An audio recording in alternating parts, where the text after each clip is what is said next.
Alright, so I'm going to do a quick little review of the Akai SynthStation25. And what this is a cool little, basically MIDI controller for your iPhone.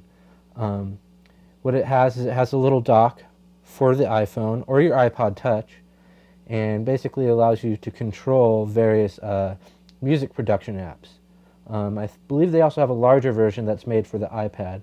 But I really like this because it's nice and compact. You know, it's about the size of a sheet of paper, maybe a little wider.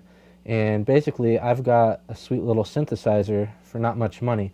This retails for, I think when it originally came out, they were selling them for about $100, and then the price came down to about $70. And I actually got mine from bhphotovideo.com for about $60. So really not a lot of money for a cool little tool.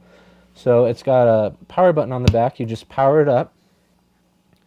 And I'll kick on my iPhone, and automatically it just pops up the Akai SynthStation app. Now, one downside to this is that the SynthStation app is actually a separate purchase, but it is only $2, so it's not that big of a deal. You think they would include it free, but I think the reason that they're selling it separately for just a couple bucks is you can use the app without the SynthStation itself. So I think maybe they're just trying to cash in on the people that just want it to play around with on their phone. Anyhow, so it's a cool little synthesizer app.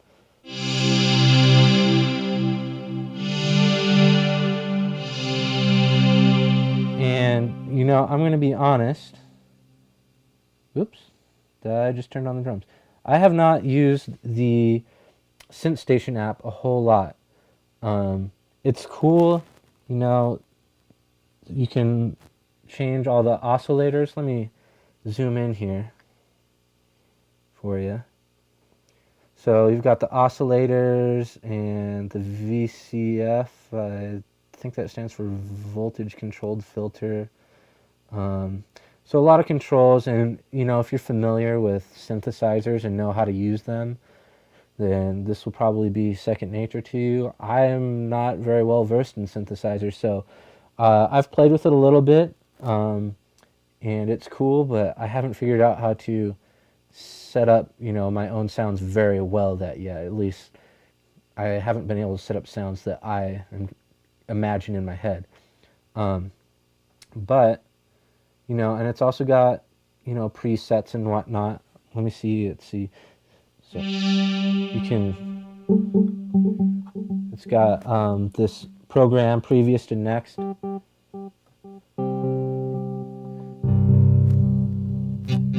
you can go through all the presets.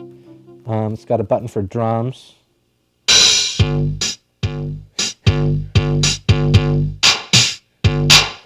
And let's see what else we got. We've got octave up and down. Okay, that didn't take off. Like I said, I haven't used this too much yet. And then I think each preset bank has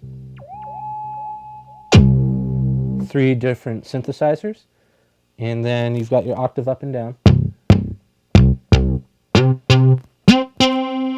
You've got your pitch wheel and modulation, which doesn't appear to do anything on that patch. Let's see if we can. There we go. So, cool little device, but I didn't buy it to use the SynthStation app. I actually bought it to use with GarageBand. And the SynthStation does work with a lot of various music apps. But I myself wanted to use it with GarageBand specifically. But the problem is it doesn't work with GarageBand natively. So there's another app that basically gives you that compatibility. It's called MidiBridge. And I know that it is difficult to see, but we've got MidiBridge right there. And as far as apps go, this is expensive. It's $9 for the MidiBridge app. But I saw on a forum post the developer that made the app, you know, it's a very useful app, and I think for some people it's worth the $9. To me, it was worth the $9 to be able to use it with GarageBand. It also gives you compatibility with a lot of other music apps that wouldn't naturally work with the SynthStation. So you just pop open MidiBridge, and then right here, I know it's difficult to look at because it's sideways, but I've got the Akai SynthStation, and then I've just got that routed right there. It took me a little bit to figure out like which way I needed to route the signal to get it to work with GarageBand. But once I've done that and opened up the MidiBridge app, then I can pop open GarageBand.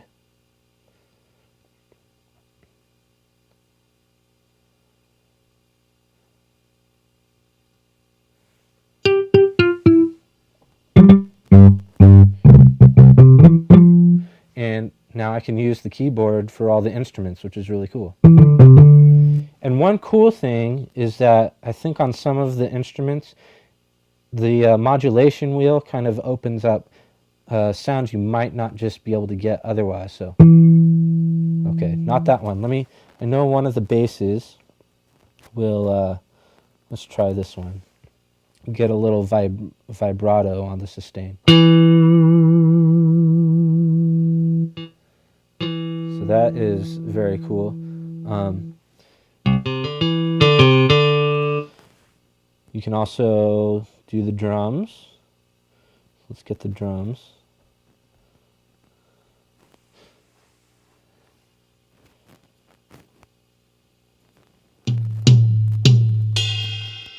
And you got to get in the right octave. We're losing focus there. All right.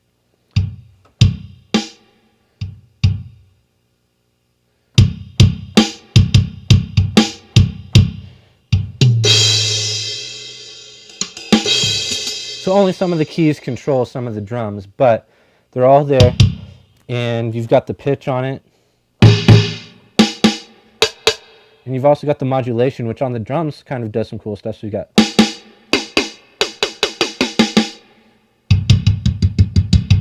So that gives you a lot of different sounds on the drums that you wouldn't have maybe been able to access otherwise. But of course, my favorite thing to use it with is the keyboard, because after all, it is a keyboard. So I've got my piano. Then I really like the synthesizers that are in GarageBand. Obviously, they don't have anywhere near the amount of controls like you have over the synthesizer in the SynthStation, but I like a lot of the presets and the control that they do offer over the customization, so I am totally okay with that. For example, I like this hip-hop sub bass. And I like to turn some of these controls up, like the resonance and the cutoff. Wow, I'm probably just pegging the heck out of the recorder. Let me turn that down. Woo. There we go. All right, so, and I've got the mod wheel. So.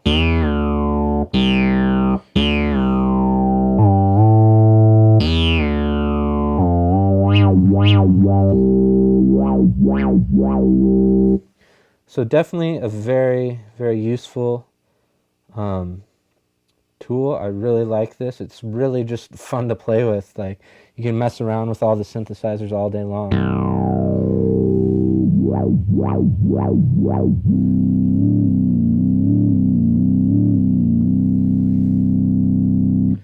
So hopefully you enjoyed that review, and if you have any questions or anything that you'd like to see, just let me know.